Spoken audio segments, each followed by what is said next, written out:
Je remercie I'd like to thank my friend for his speech. I have two quick questions and a brief commentary. So first off, during the study, did the committee look at the fact that the prescribed age of retirement of 60 is really no longer relevant? I know just recently at Remembrance Day, I met two serving members in my own neck of the woods. One just completed basic training at 54. Another one serving at 58 and still continuing to serve and is able to serve past 60 because the military is doing that now. Secondly, the member talked about post-traumatic stress, the impact, and how it doesn't necessarily happen right away. It can happen decades later.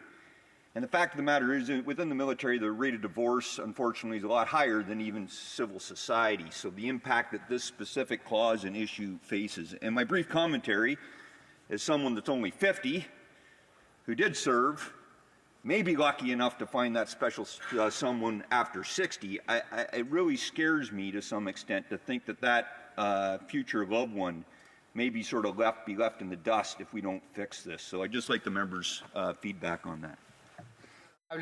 The Honourable Member for Rivière-des-Mille-Îles.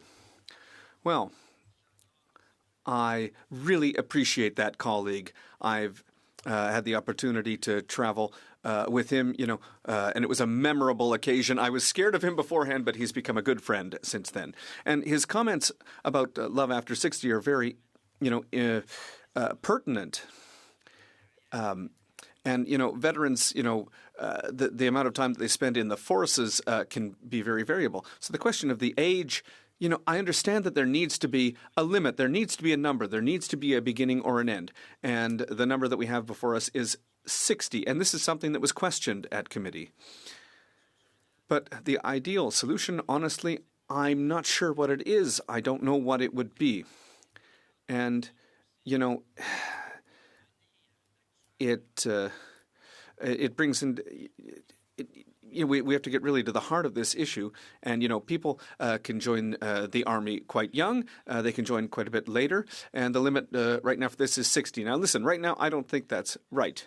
Maybe one day if I'm minister, we'll be able to play with this. Obviously, I'm kidding. But, age is certainly an issue here. In terms of post-traumatic stress, he's absolutely right, the member.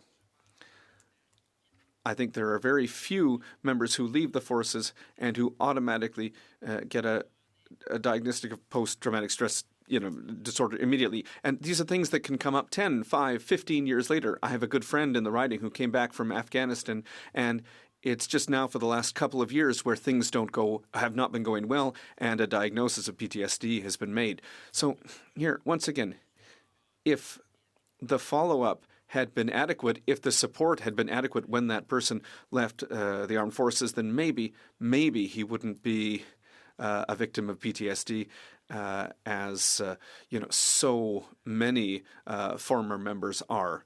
So it comes back to that support, early support, and prevention. Thank you, Madam.